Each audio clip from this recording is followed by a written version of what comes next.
Hey guys, it's Cece from Cece Restyled, and today we're going to be doing some black glaze on this piece here.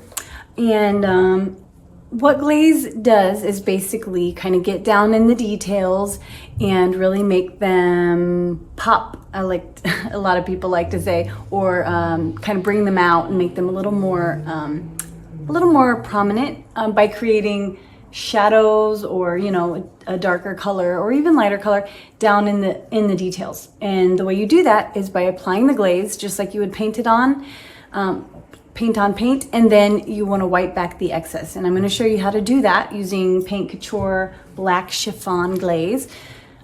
Just about every paint line has a glaze of some sort in various colors, or you can make your own by taking a small bit of paint and mixing it with glazing medium or sometimes top coat, and that will work as a glaze.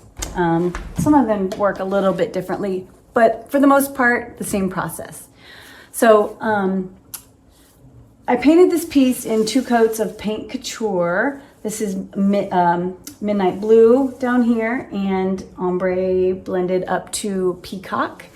So the Paint Couture is an acrylic mineral paint, which has this very, I don't know if you can see it very well, but it's a very nice velvety, buttery, smooth finish. See how there's no brush strokes? No brush strokes. No tricks, no crazy things that you need to use or know, just brush it on and it self-levels. So most chalk style paints or flat paints, if you want to glaze them, you have to seal them before you glaze. And the reason why is because you want a satin, semi-gloss, or glossy sheen to your piece. And that way, when you go to wipe back your glaze with your cloth, it will come up and move the glaze around a little bit easier. If you don't, and you have a pretty flat surface and you try to apply your glaze directly to paint, it's just going to soak in and look a little dirty. So that's why you usually seal chalk style paints before you glaze them. But with the Paint Couture, it's an acrylic mineral paint, so it does not soak up the glaze. You don't have to seal, so you get to save an entire step of sealing the whole thing, waiting for it to dry, glazing it, and sealing the whole thing again. So time saver is good because time is money, right? So we're just going to get right into it. Pieces that I like to glaze usually have detail, something that's kind of flat or not really that character, not really have that much details or carvings or personality. The glaze doesn't do a whole lot of justice for it. So anything with carvings and glaze looks really good with carvings and details looks good with glaze. So the Paint Couture glaze is probably my favorite I've ever used. It's a good glaze. Look how nice and thick it is. Thick. And I'm pretty picky about my glaze. I used to make my own, and now I'm using the Paint Couture, and I love it. So I don't need to make my own unless I want a custom color. So I just have a chip brush here, flat brush. You can use any kind of brush, really. It doesn't matter. And you want to make sure that you are getting down into those details. You want to get the glaze in those details. And the reason is because when you wipe back the excess, it gets stuck in those details and creates that shadowing that that's why we're glazing. So you want to make sure you get down in the details. So I'm just painting it on, and generally if I have a large flat surface like this, what I do is I kind of go around the edges. I don't usually fill the whole thing in. So it's just like I'm painting it, but I don't always fill that whole thing in with glaze. So I just kind of go around the outline and then make sure I get into my details. You pounce if you need to into those details. So you don't want to glaze the entire thing and then go back and try to wipe it. You want to work in fairly small sections at a time. I'll show you about the size section we want to work in at a time. So we'll probably do about, this part. Let's get some feet here.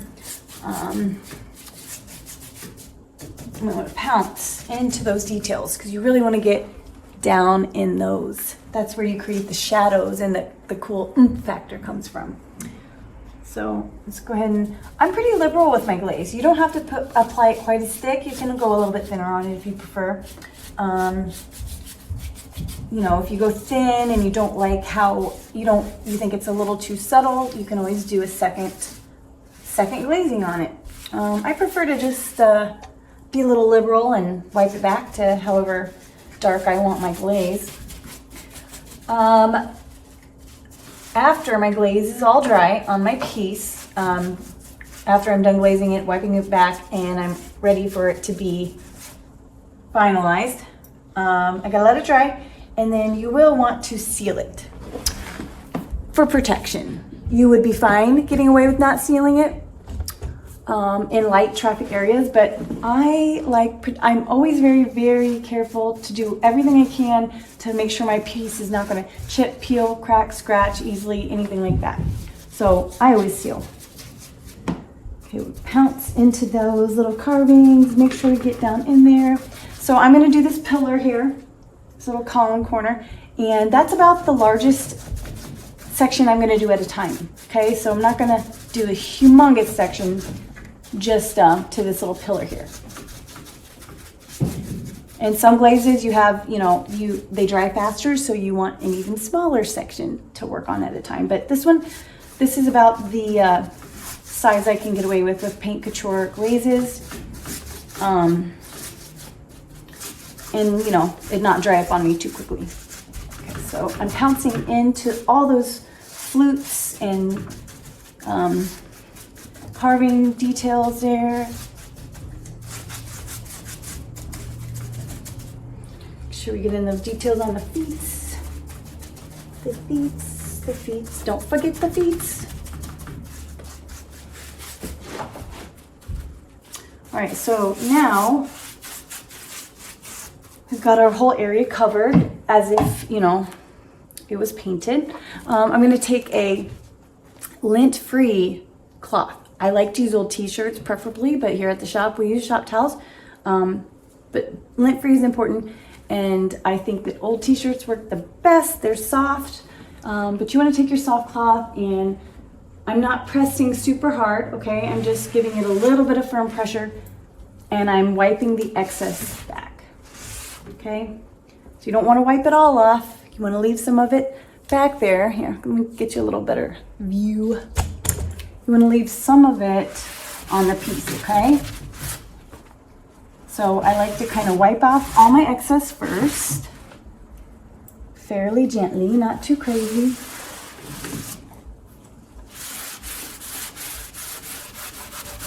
And then on these flat parts like this, see how I am gently wiping it back, and see how it sticks in the cracks and crevices like that? I'll zoom in just a second so you can see, but do you see how it sticks in all those cracks and crevices, and that dark shadowing is happening? It's being created. That is the beauty of glazing. Dimension, it adds dimension and interest. So on these flat parts, I like to wipe my excess off the edges first. Go on the edge, wipe the excess off. I try to leave a little bit in the corners and edges. Okay, and then I kind of work my way in, and I think, the circular motion seems to work best, so you don't have these wipe marks, from your cloth. If it dries up a little bit, like it is starting to do on me, I'm just going to add a little bit more glaze to kind of reactivate that glaze that is drying up. Okay, and then just go at it again.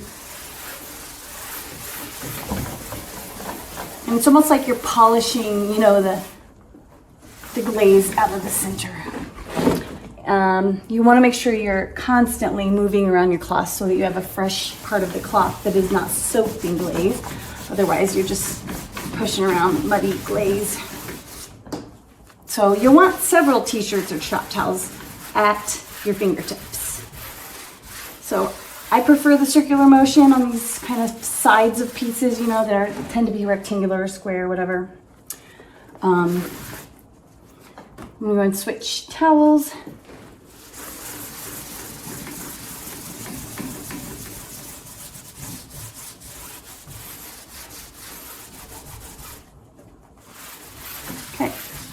And I'm gonna move down here. Go ahead and go around the bottom. Now you can see. Go around the bottom. Again, I'm not, you know, using too much force or pressure, and I'm trying to leave the glaze down in the details. So, okay, that's the important part. So you don't want to, you know, be sticking your finger down in there and trying to get all the glaze out. You want it to stick where it belongs.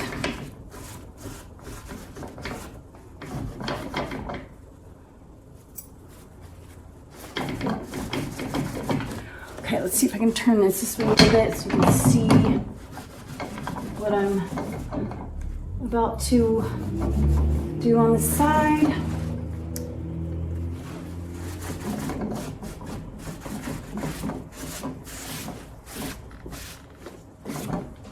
Okay, let's see, make sure we got our foot excess wiped off. Okay, so now we're gonna do our pillar here.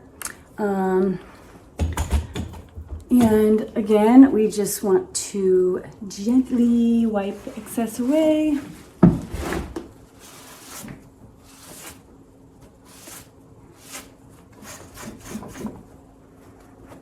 And you can see how it's sticking down in those details perfectly. This piece is just absolutely perfect for glazing. Just the right amount of detail and carving type, you know, elements. So I'm gently wiping these flutes here because I want to leave that glaze down in the recessed areas of the flutes. See how I may have wiped a little bit too much away? See how it's not very consistent? That's okay. I'm going to just go back over it with a little bit more glaze. Just like that, just in the flutes. Try to leave your hair out of it. Because nobody wants your hair in their furniture. Just saying. All right. Get that glaze down in those flutes. And then wipe away. You can even do the old, you know, the Zest Fully Clean commercials. You're not fully clean and yeah. So you can be that gentle on items that you don't want to, you know, rub. And that is about exactly how we want it. So let's see if I can bring it in a little bit for a little view here of the details. Let's see. Oh, wrong way. This way. Let's see. We got a little spot there that we want to get. There we go. All right. So the shadowing that happens is the goal, right? That dark black shadowing down in there that creates the beautiful details, making them pop. That's what everybody says. Make the details pop. Bring out the details. Do them justice. So in case you forgot what it looked like without the glaze, there's no glaze. Glaze. Okay, glaze. No glaze. And it's as easy as that. Easy as pie. So I'm gonna go ahead and do the front. And this should be easy peasy, lemon squeezy, because it's not a whole lot of surface area to work with, right? Just a little bit of crossbars, and then we'll move on to the other side, just like we did the other, the first column. So that's the second column. So let's go ahead and do the front, just like we did. Oh, sorry, I'm trying to control my camera here, and it's apparently giving me issues here. Right, there we go. Boom. All right, so again, a little glaze, and right into our details.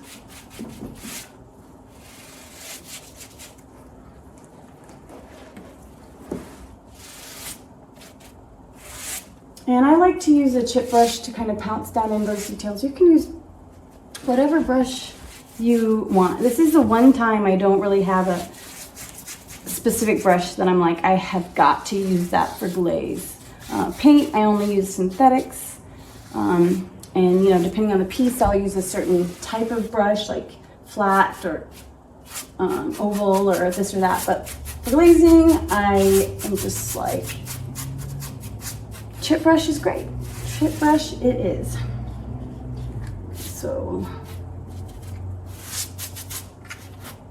and the actual applying of the glaze process, it's not perfection, okay? So we're not painting this piece with the glaze, so we don't have to sit there and get every crisp little detail. We can just kind of wipe it on and wipe it off.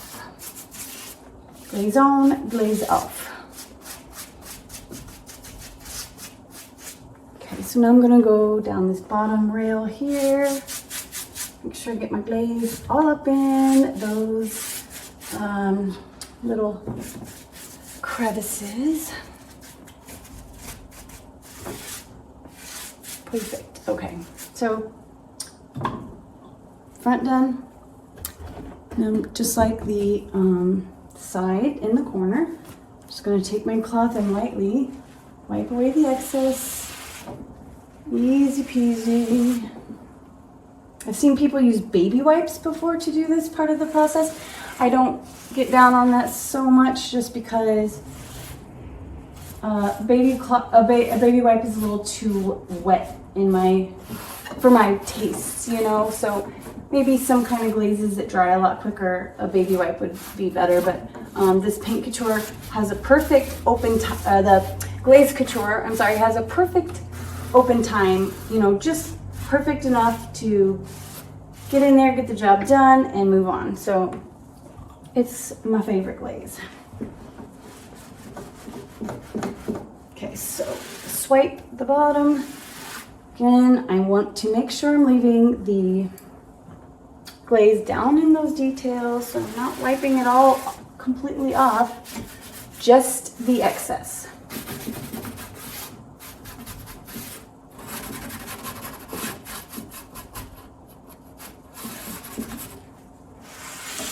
All right, so front.